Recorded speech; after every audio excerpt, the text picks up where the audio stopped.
22에서 26왕조들. 22왕조는 쉐숑크 1세부터 쉐숑크 4세까지 이어집니다. 그리고 23왕조는 페디바스트 오소르콘 3세, 24왕조는 보코리스, 25왕조 사바코스에서 탄다메, 26왕조는 푸삼틱 1세에서 푸삼틱 3세까지 일목월식, 타케로트 2세의 15년, 이집트 달력 12월 25일에 달의 월식 직전에 일어났다. 이제 그 후에 15년 셋째 계절의 넷째 달 25일에 그의 당당한 아버지 테베의 신적 지배자의 주권 아래서 하늘이 달을 삼키기 전에 분노가 이 땅에 이처럼 일어났다. 이 월식은 그 나라가 영토 분쟁을 겪고 있을 때 일어났다. 그것은 아슈르 나시르 아프리 2세의 제18년이었다. 그는 카르케미슈 갈그미스로 갔고 우리에게 모든 땅의 왕들이 나에게 와서 내 발을 껴안았다고 말한다. 그 월식은 특별한 의미가 있는데 이집트의 계절력상에 있는 일자는 컴퓨터상에 고정된 달력의 일자인 것을 확실히 입증한다는 것이다. 계절들에 상응할 때만 계절력이라고 부를 때가 의미가 있다고 이해할 뿐이다. 이것은 독자들의 주목을 받는데 대중적인 개념은 이집트 연대기가 평가될 때 이동, 달력 일자를 사용하는 것이기 때문이다. 월식은 천문도 8에 예시되어 있다. 천문도 8 월식 타케로트 2세 15년. 이때는 천지창조 후 3134년 기원전 867년 7월 1일로 확인이 되고 있습니다.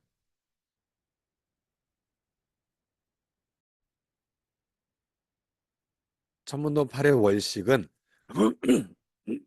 우리가 직접 나사 홈페이지에서 확인할 수가 있습니다.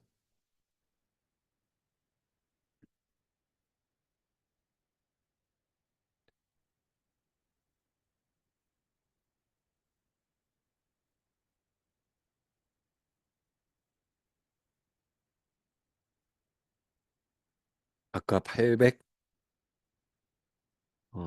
줄리안역으로 866년 7월 9일, 867년 7월 1일, 800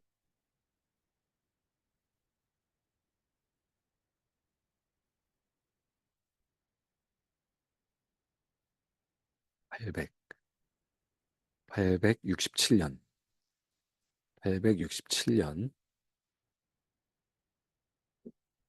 마이너스 866년 7월 15일입니다. 7월 25일이었네요.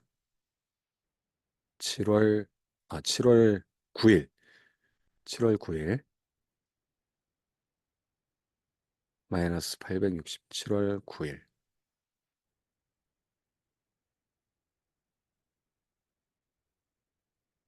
7월 9일. 이건 제가 일식을 찾았네요. 월식을 찾아야 되는데 루나 이클립스를 찾아야 됩니다. 죄송합니다. 제가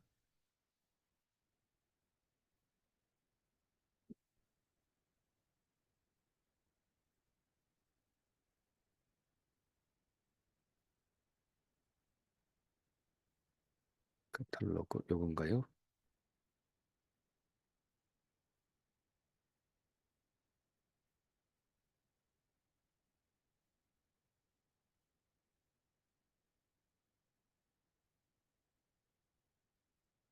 이렇게 이제 데이터로 정리가 되어 있네요. PDF 파일로 이렇게 정리가 되어 있습니다. 직접 그 프로그램을 돌려서도 확인할 수가 있습니다.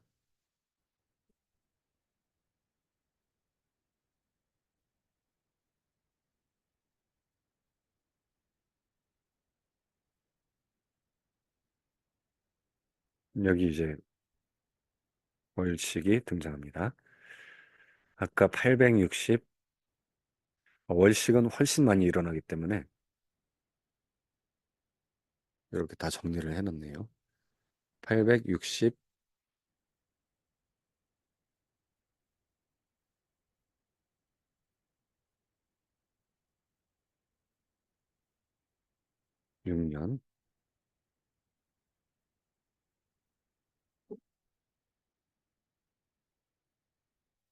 866년 7월 9일, 10일, 그 7월, 줄리안역 7월 9일, 일요일, 860, 마이너스 866년,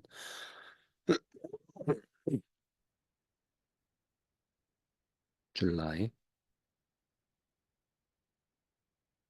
새벽 1시 9일에서 10일로 넘어가는 요때를 보여주고 있습니다. 그리고 요 중동 지역이 여기 이제 등장하고 있습니다. 자, 그래서 이렇게 일식을 우리가 잠깐 확인을 했고요. 이 일식 기록은 어, 여기 이제 아까 이야기한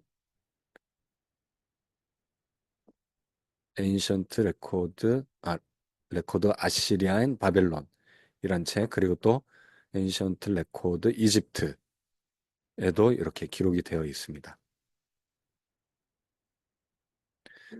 자, 이목 헤로도투스의 기록들 넘어가도록 하겠습니다.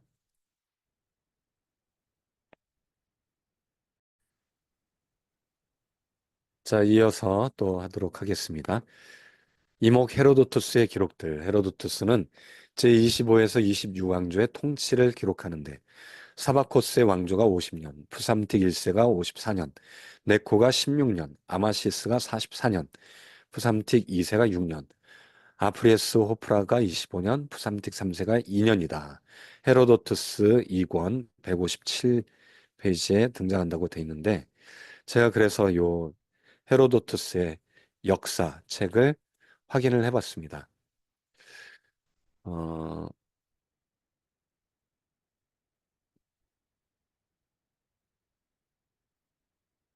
헤로도투스의 책에서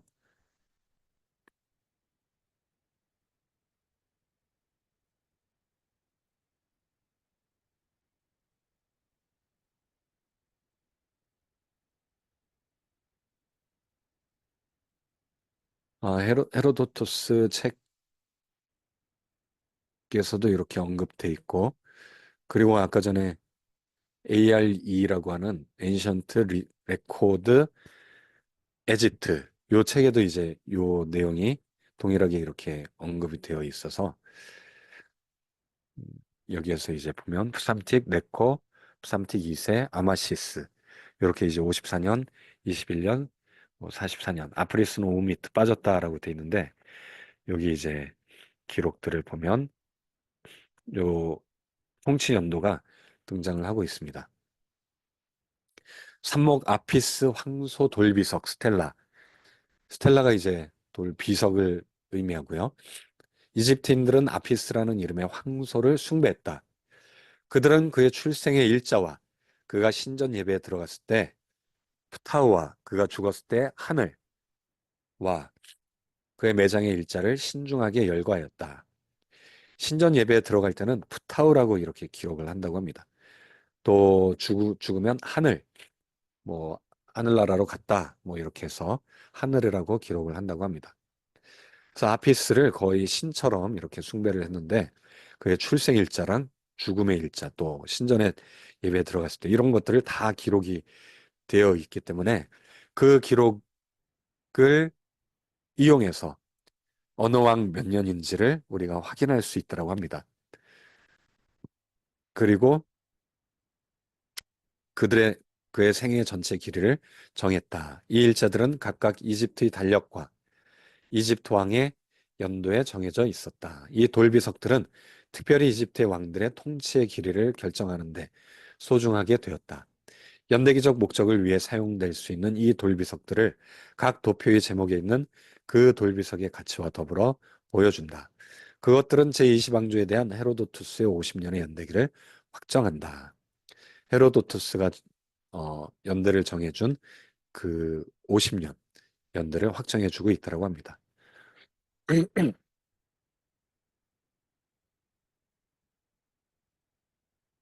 잘 보면 출생에서부터 죽을 때까지 연대 차이가 한 52년 정도 이렇게 됩니다.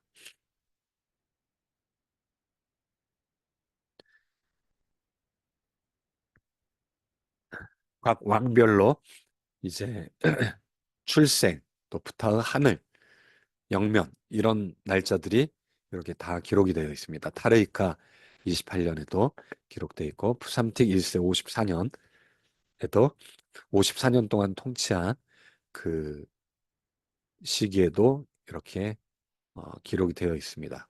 네코 16년, 또 푸삼틱 2세 6년, 그리고 아마시스 또 어, 왕때 즉위했던 해, 또 출생과 죽게 된 하늘로 올라간 이런 날짜들이 다 기록이 되어 있습니다. 이런 것들을 통해서 어, 왕들의 통치 시기들을 다 확인할 수가 있습니다. 사목 제사장 푸삼틱 성좌. 푸삼틱이라는 이름의 제사장은 그의 평생에 두 아피스 왕소들의 일기를 썼다. 첫째 거는 네코의 1년에 태어났고 마지막 것은 아마시스의 17년에 죽었다.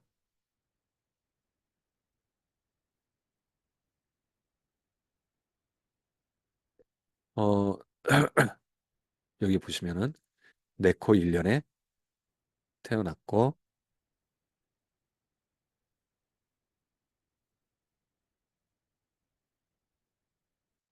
아마시스 17년에 죽었다. 이 목록 때문에 몇몇 이집트의 왕들의 통치가 확정될 수 있다. 중요한 결정을 여기서 적어 넣어야 한다. 서로 다른 두 연도가 둘째 황소의 죽음에 매겨져 있다.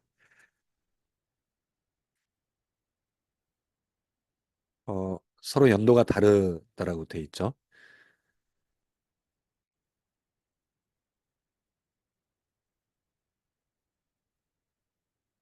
근데 이제 브레스테드라고 하는 사람은 그것이 아마시스 27년에 일어났던 것으로 해석했지만 베를린 박물관에 소장돼 있는 스텔라 비문은 그것이 17년에 있었다는 것을 보여준다.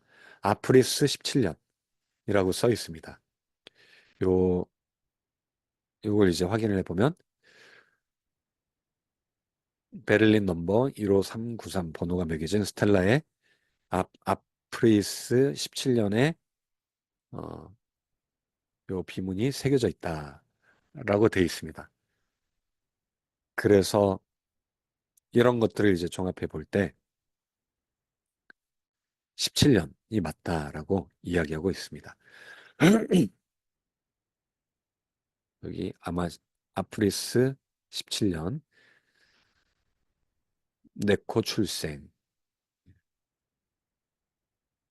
자, 그 다음에 구절 개관 바벨론의 포로와 귀환 140년에 대해서 살펴보도록 하겠습니다. 바벨론의 포로로 이제 끌려갈 때가 BC 599년 애구구 599라고 해서 느부갓네살이 여호야긴을 이제 통치한 지 3년째 1차 포로로 끌려가게 됩니다. 이스라엘이. 그리고 주전 460년이 되면 크세르크세스의 통치가 끝나게 되는 시기를 우리가 이제 바벨론의 포로와 귀환 140년으로 이렇게 보고 있습니다. 연대 대조표 8은 주전 680년부터 주전 460년에 이르는 곧 여호야긴 시대의 유대인들의 제1차 포로로부터 페르시아의 왕 크세르크세스의 통치 말기까지의 역사의 개요를 보여준다.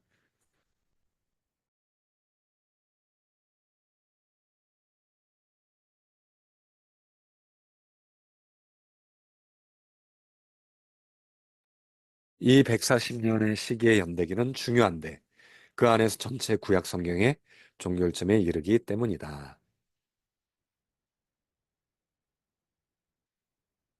1항 바벨로니아와 메데 페르시아 연대기의 일치성. 느부갓네살의 통치 시작 연대를 주전 605년으로 매기기 위해 두 가지 타당시하는 논증들이 사용되었다. 이들 중에 첫 번째 것은 셀루시드 왕조 시절의 천문학적 토판들이다. 이 토판들은 원래의 도표들이 만들어진 지 대략 4,500년 후대의 천문학자들에 의해 작성된 고대 별자리 목록들의 복사본들이다. 이 도표들에 붙어 있는 각 주들은 부정확하고 아마도 인접한 해로부터 복사되었을 것이다. 논해를 위해 SAT를 보라. 프톨레미 정경은 느부갓네살의 통치 연대를 매기기 위해 사용됐던 둘째 출처이다. 그의 저작은 몇 가지 이유로 결함이 있다고 드러났지만 가장 눈에 띄는 것은 바벨론의 기록들로부터 왔다고 가정되었던 모든 날짜들이 바벨론인들이 결코 사용하지 않았던 이집트의 달력으로 표현되어 있다는 것이다. 둘째 문제점은 그의 아시리아 왕들의 목록들이 기념비 비문들과 일치하지 않는 것이다. 프톨레미 정경을 찾아보면 여기 이제 언급되어 있고 여기에 대한 리스트가 이렇게 나와 있습니다. 이런 날짜들이 이제 바벨론 연대식으로 이렇게 되어 있다라는 거죠. 느부갓네살 6004년에서 604년에서 562 아멜 마르둑 네리 글리사르 나보니두스 고레스데제 캄비세스 2세 다리우스 1세 크세르크세스 1세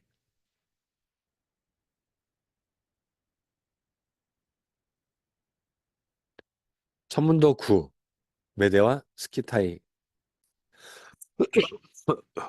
스키타인인데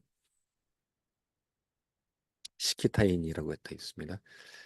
메데 스키타인들의 일식은 이 일식은 이제 나사에도 등장하고 또 여러 문헌들에도 기록이 되어 있습니다.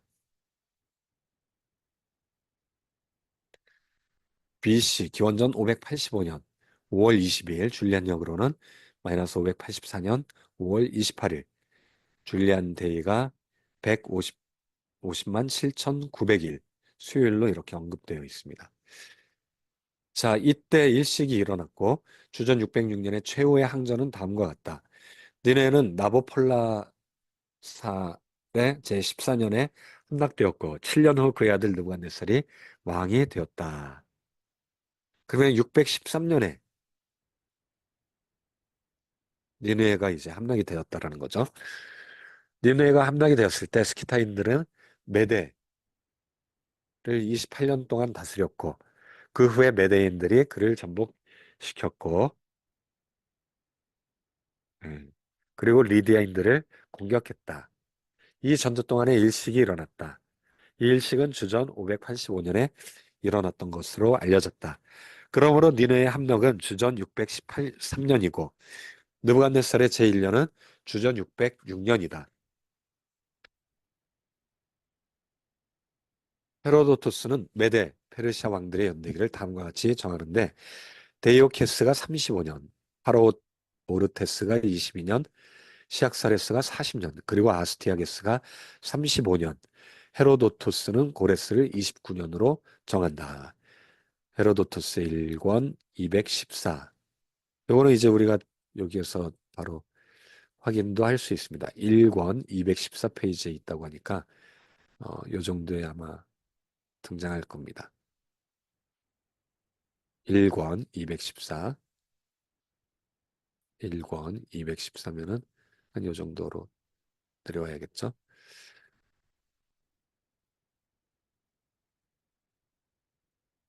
1권 214,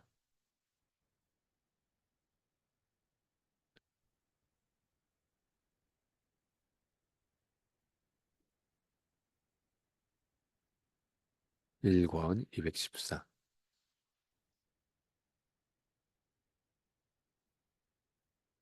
요 정도 있을 것 같은데요.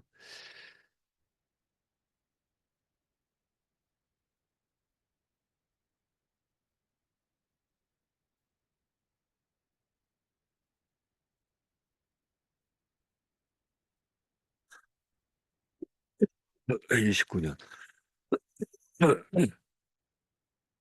He reigned 29 years. 고레스가 29년 통치했고, 어, 214.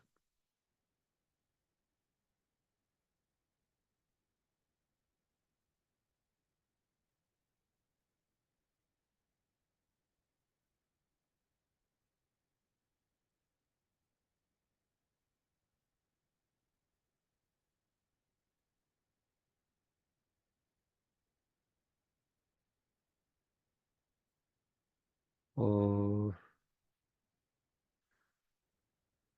히스타스페스, 다리우스.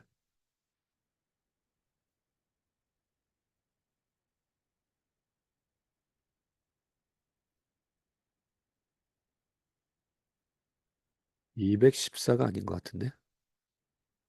1권 214.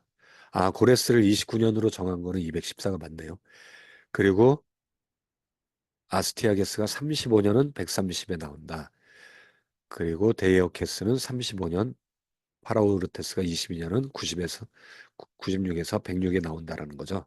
아, 아까 고레스 29년은 우리가 확인을 했었고 130. 아, 너무 위로 간 것 같은데. 130.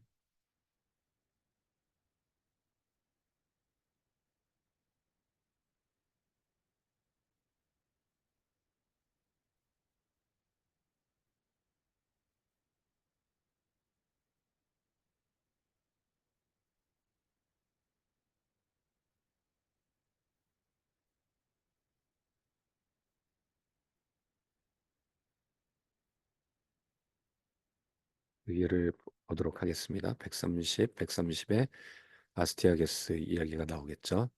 35년 동안 통치했다. 요 정도에 나올 것 같은데.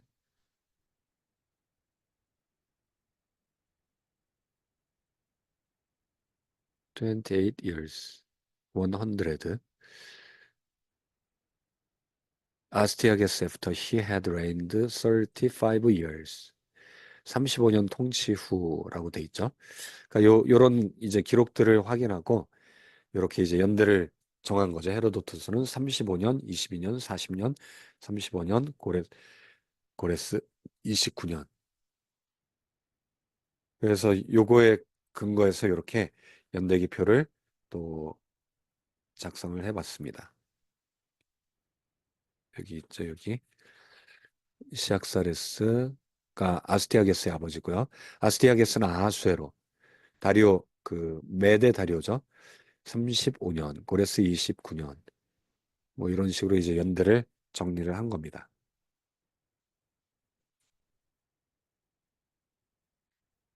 자, 그다음 76페이지로 넘어가도록 하겠습니다.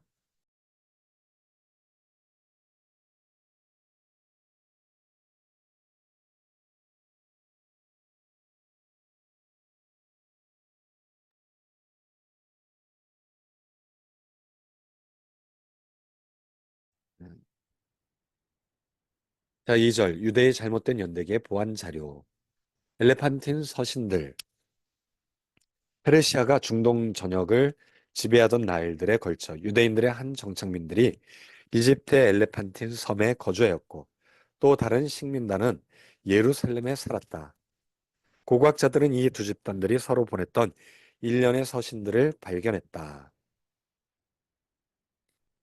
이들 서신들은 유대인과 페르시아인 모두에게 사건들의 연대를 매기는데 필수적인데 그것들이 유대의 음력 달력과 이집트 이동 달력과 페르시아 왕들의 해로 연대를 매겼기 때문이다.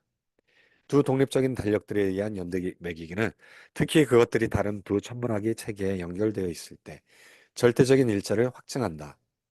특히 예, 이집트인들은 이집트가 페르시아에 의해 점령된 후에는 더 이상 고정 달력이나 계절 달력을 사용하지 않았다.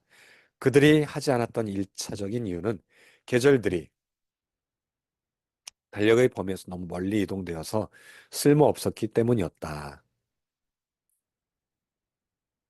자, 그래서 엘리판틴 서신에 나와 있는 이 날짜들 이런 것들을 비교해 볼 때 우리가 연대 날짜들을 보정할 수 있다라는 거죠. 엘레판틴 서신들은 엘레판틴 섬에서 발견된 편지들입니다. 엘레판틴 섬은 이집트에 이렇게 있고요. 어, 엘레판틴 섬을 치면은 나옵니다. 여기 엘레판틴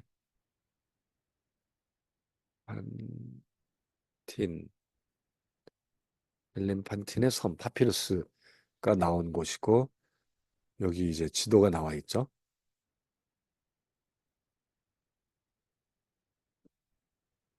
엘레판틴의 섬.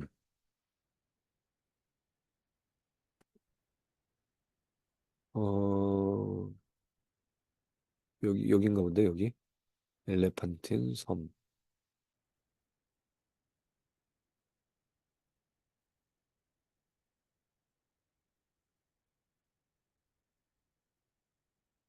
닐라의 섬. 여기가 이집트의 나일강에 있는 거죠.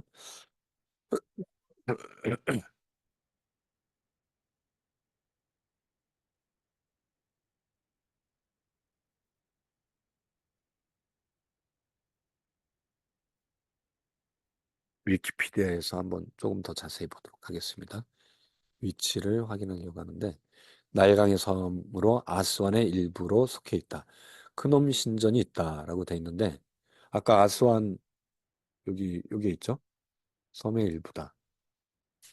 아스완의 일부. 그렇게 큰 섬이 아닌 것 같은데요. 그러면 아스완의 일부, 아스완의 일부.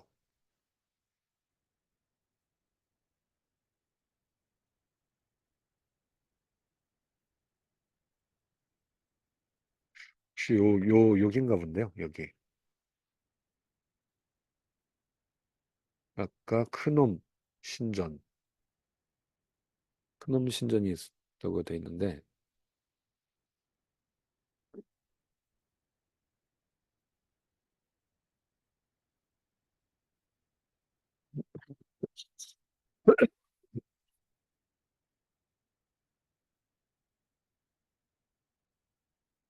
이 뭐 이렇게 댐도 만들어져 있고 강도 다리도 만들어져 있어서 예전과는 조금 그런 것 같은데요. 네, 여기 지도가 있는 것 같아요.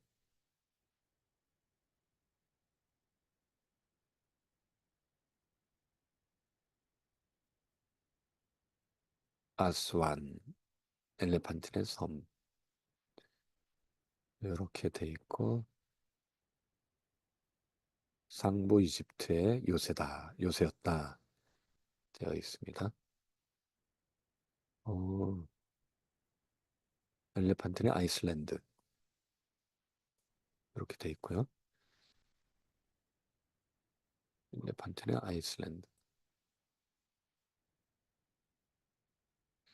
그럼 좀 큰 것 같은데 사테트 신전, 템플 사테트 신전, 엘레판티네.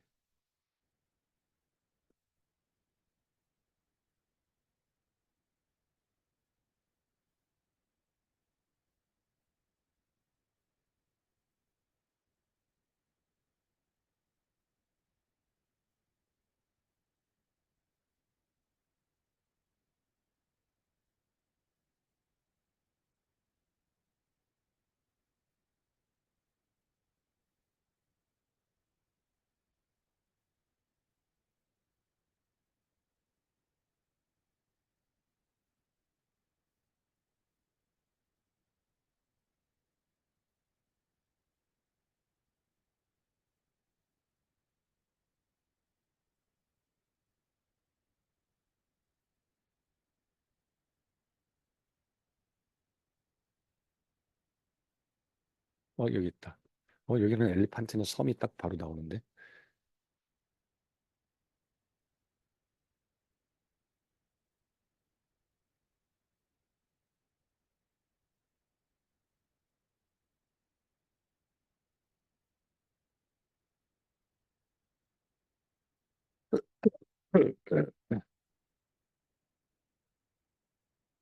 여기가 섬이구나. 여기 엘리판티네 섬. 요거죠, 요거. 네. 아스완의 옆에 있네요.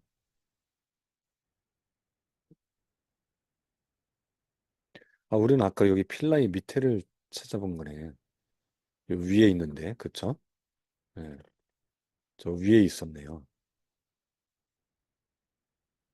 우리가 아까 여기서 이제 밑에를 찾아봤잖아요.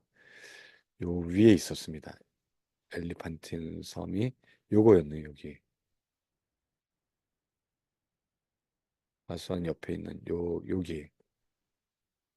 여기가 엘리판틴의 섬이네요. 네. 어쨌든 위치는 나일강 상부 쪽에 있더라고 합니다.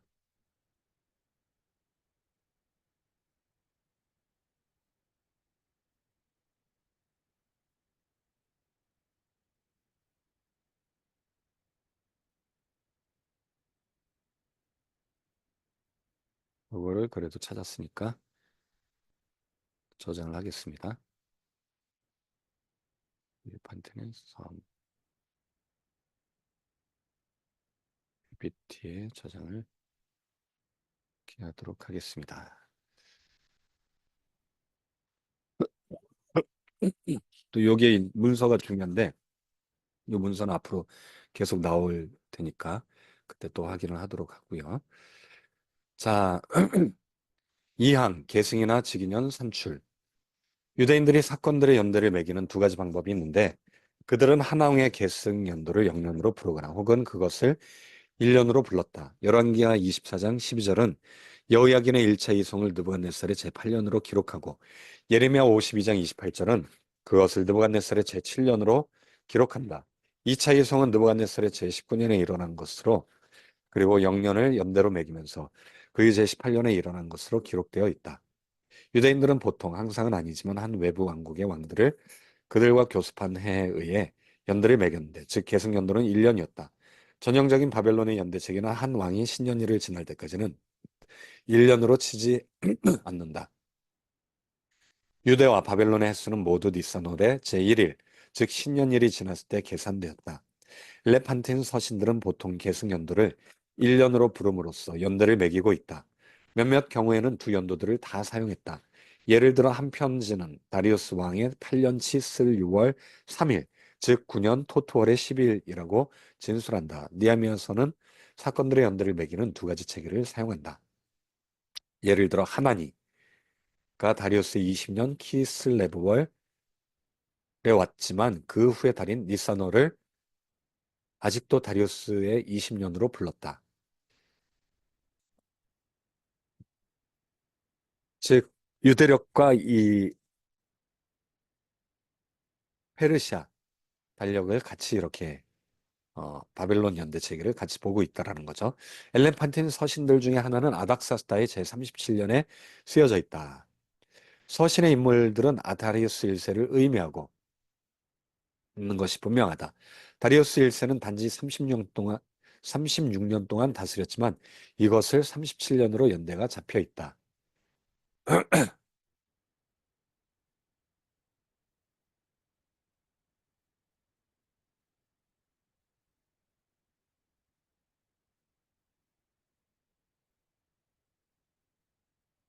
이 서신에는 두 가지 결론을 얻을 수 있는데 하나는 이중연대 표기의 예를 보여주며 그리고 고유한 이름을 대신하여 왕의 칭호를 사용하고 있다. 이 서신 이후의 다른 서신들은 유대식 달력 표기뿐만 아니라 이집트식 달력 표기로도 되어 있다. 명백하게 크세르크세스가 왕이 된 후에 변화가 실행되었다. 왕의 칭호 대 고유한 이름. 이집트의 왕의 칭호는 바로이다. 그러나 메데인과 페르시아인들에 의해 사용된 세 가지 칭호들이 있는데 다리오와 아닥사스타와 아수에로이고 어, 이 모두가 왕이나 위대한 왕의 의미를 가지고 있다. 학자들이 가끔 칭호를 본명으로 오해했던 것을 이해하는 게 중요하다. 절대적인 연대가 없으면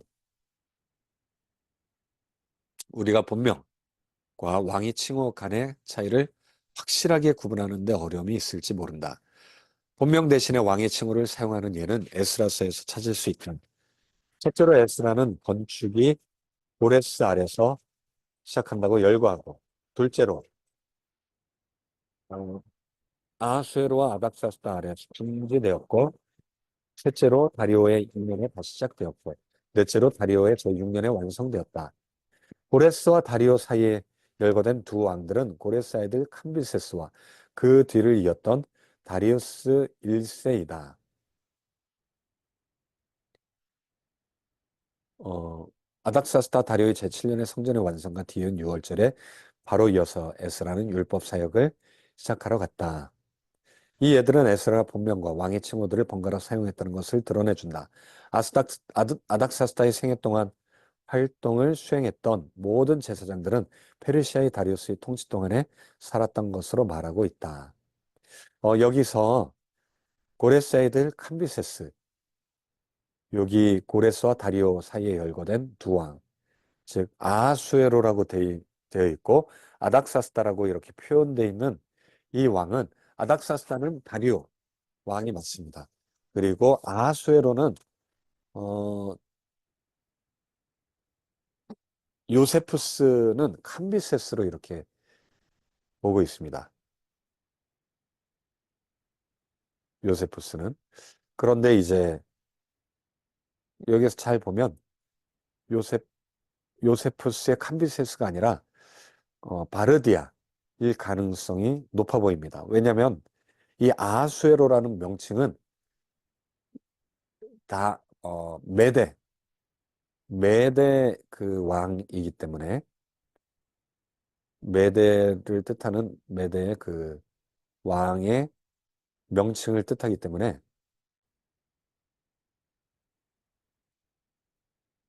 이제 우리가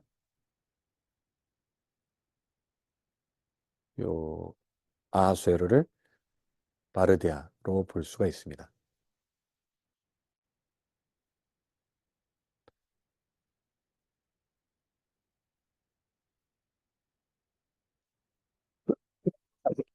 네.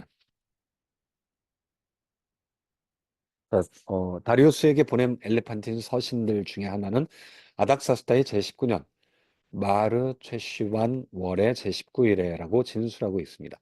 우리가 알기로 이것은 다리우스 1세에게 발송되었는데, 서신에 언급되어 있는 아르사메스와 다른 자들이 다리우스 1세의 다른 서신들에도 나타나기 때문이다. 즉 아닥사스다는 한마디로 다리우스 1세, 페르시아 다리우스 1세 왕으로 우리가 확인할 수 있다라는 것입니다. 사항, 단일 연대 표기의 엘레판틴 서신들. 엘레판틴 서신들은 크게 두 가지 그룹으로 분류되어진다. 첫째 그룹은 유대 달력 일자는 있지만 이집트 달력 일자는 없는 경우이다. 이러한 서신들이 다리우스 1세 때에 해당되는데도 학자들은 그것들을 후대의 다리우스 왕 아래에 일치시켰다.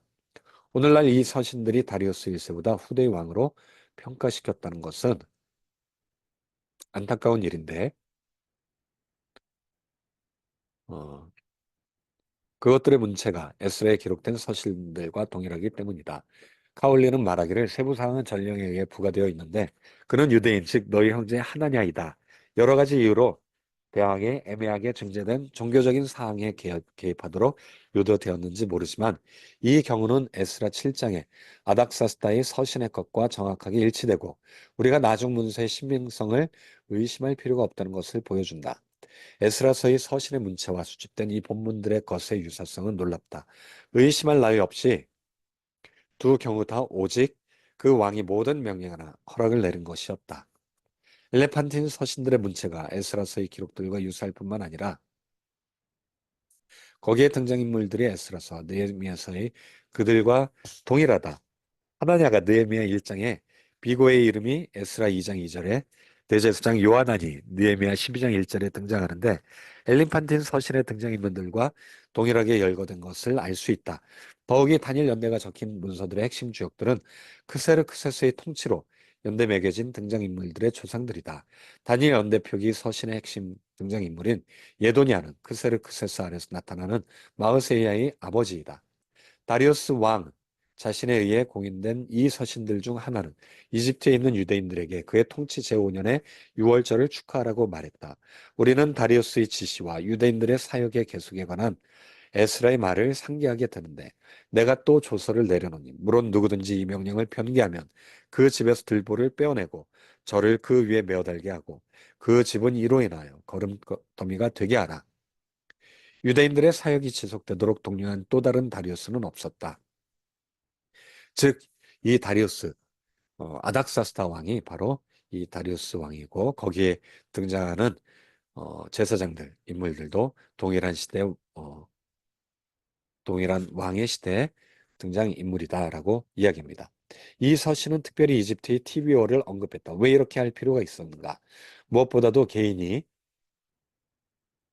부정하거나 니산월의 추수곡식에 비해 너무 일찍 오지 않으면 6월절은 언제나 니산월에 열렸다.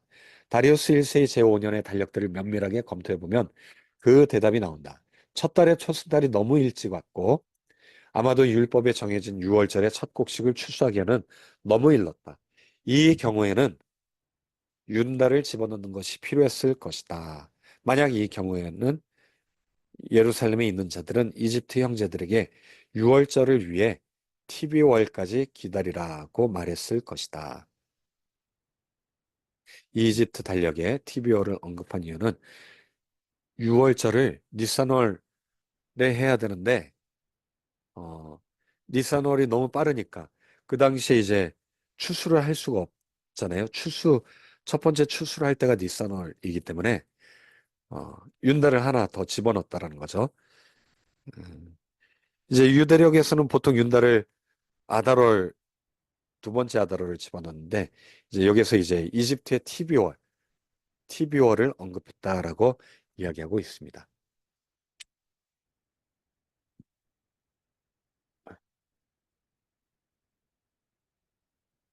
우리가 아래 초승달을 검토하면서 일삭이 3월 10일 목요일 오전 5시 50분에 일어났다는 것을 본다. 새로운 달은 해가 지고 보이게 되려면 약 24시간이 되어야 한다.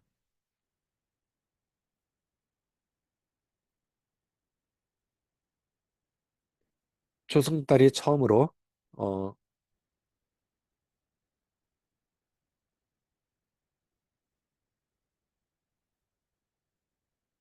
보인 것은 3월 14일 토요일에 일어났을 것이다. 6월절은 14일 후 3월 28일에 경축되었을 것이다. 이것은 6월절 추수를 경축하기에는 너무 이르다. 보통 6월절이 한 4월 중순에 이렇게 되어 있죠. 그래서 한 달을 더 집어넣었다라는 거죠. 우리는 제사장들이 성전에서 봉사할 때 그 반열 순서 팀이 정해져 있었다고 듣는다. 이것은 또한 6월절이 그 다음 달까지 연기된 좋은 이유였을지도 모른다. 제사장들의 주기는 3485년 6월절이 끝나는 니산월 21일에 시작되었다. 예월이아립 반열이 그때 의무를 시작했다.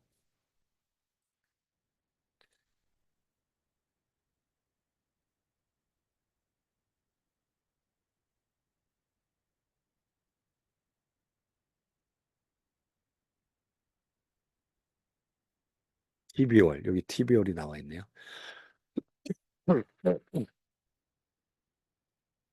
두 가지 연대로 된 엘렌판테인 서신들, 크세르크세스의 통치가 시작되면서 엘렌판테인 서신들에는 두 종류의 달력으로 된 날짜가 매겨져 있다. 등장인물들이 이전 서신들의 기록자들의 첫 세대 후손들인 까닭에 우리에게는 유대인들의 모든 귀환이 페르시아인 다리우스 치하에서 일어났다는 유일한 결론을 얻을 수 있다. 크세르크세스의 15년으로 연대가 잡혀있는 서신들 중에 하나는 엘루럴 제18일 곧 크세르크세스 왕의 15년 파코멀 제28일이라고 쓰여 있다.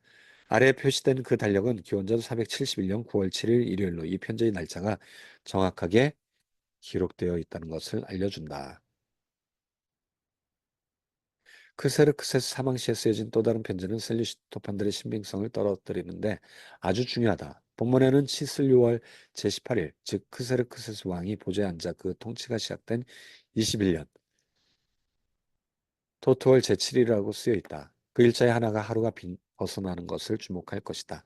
이것은 드문 경우이지만 유대의 하루는 일몰에 시작했던 반면에 이집트의 하루는 일출에 시작되었던 것을 있을 수 있는 일이다. 서신이 쓰여지던 그날의 시각에 따라 달라질 수 있을 것이다. 크세르크세스의 제일 마지막 해가 주전 464년으로 보인다는 것을 주의하는 것이 중요하다. 오늘날의 학자들은 크세르크세스의 죽음을 주전 465년으로 잡는데 셀류시드 천문학 어, 셀류시드의 천문학 관련 토판들 때문이다. 그것들 중에 하나에는 5월의 어느 날에 크세르크세스가 그의 아들에 의해 살해되었다고 쓰여 있다. 이 기록 내용은 둘 다 주전 465년이고 시바놀 14일과 키슬레볼 14일로 날짜가 매겨져 있는 어, 시바놀 14일, 키슬레볼 14일로 날짜가 매겨진 두 번의 월식 기록 사항이 사이에 되어 있다. 따라서 크세르크세스는 주전 465년에 죽었다고 결정된다. 다른 한편 우리는 엘렌판틴 서신들의 증거를 이 서판에 비교 검토해야 된다. 그 서판은 수세기 이전의 한 서판의 복사이다. 우리는 그 실체에 관하여 충분히 알지 못한다. 왕들의 정보는 천문학 서판에 추가되었는가? 크세르크세스는 주전 465년이나 464년의 다섯째 달에 죽었는가? 엘레판틴 서신들은 원본들이다. 그것들은 크세르크세스의 연도들에 대하여 세 가지 증거들을 제공하는데, 즉 다리우스의 37년과 크세르크세스의 15년, 그리고 크세르크세스의 죽음에 대한 증거들을 제공한다. 그 세 가지 엘레판틴 서신들은 단지 증거가 하나뿐인 셀류시드 토판에 의해 무시될 수 없다. 이 연구 이전에 페르시아 왕들은 프톨레미의 정본에 의해 연대가 매겨졌고 그렇지 않으면 페르시아인들을 위한 완벽한 역사는 없었는데 따라서 연대기의 문제들은 앞서서 풀릴 수 없었다. 6항 느헤미야가 여행한 이유들. 느헤미야는 다리우스 1세의 제20년 이오니아 반란과 같은 해에 유대로 떠났다. 에스라에 의해 기록된 유대의 정치적인 불안은 다리우스 20년의 이오니아 반란 동안에 일어났던 것과 일치한다. 느헤미야는 다리우스의 제32년에 성경에 기록되어 있지 않은 몇 가지 정치적인 이유 때문에 바벨론으로 소환되었다. 이것은 유명한 마라톤 전투와 동일한 해였다. 느헤미야는 의심할 나위 없이 그 후에 곧 바벨론에서 돌아왔다. 느헤미야가 오래 살긴 오래 사는 것 같은데요. 음. 자, 6장 결론. 제1부의 목적은 2부에서 더 면밀하게 검증될 수 있는 성경적인 연대기 틀을 확정하는 것이었다. 우리는 또한 과학적인 지식이 과거 사건들의 연대를 매기는 데 관한 해묵은 문제들을 천문학과 함께 작업함으로써 결정하는 데 돕도록 이용될 수 있다는 것을 입증했다. 역시 검증 가능한 일반 역사의 연대기를 위해 논증하고 독자들에게 일반 역사의 연대기가 성경적인 연대기와 조화된다는 것을 보여주도록 학문적인 시도가 이루어졌다. 자, 그래서 오늘 이야기한 게 느부갓네살 18년 예루살렘의 함락 주전 588 창조 후 3413년 다리우스 7년 에스라의 도착은 주전 515년 창조 후 3486년 다리우스 20년과 느헤미야의 도착 주전 502년 창조 후 3499년 이 느헤미야가 이때까지 또 살아있다는 게 굉장히 오랜 시간 사역을 했다라는 것 그리고 다리우스 32년에 느헤미야가 귀환했다는 것. 이런 것들 때문에 이제 일부 학자들이 너무 오래 살았다. 이 느헤미야는 다른 사람이다. 뭐 이렇게 이제 주장을 하기도 하고 다리우스 왕에 대해서도 또 다르게 이제 크세르크세스, 아닥사스다를 다른 왕으로 또 이렇게 묘사하기도 합니다.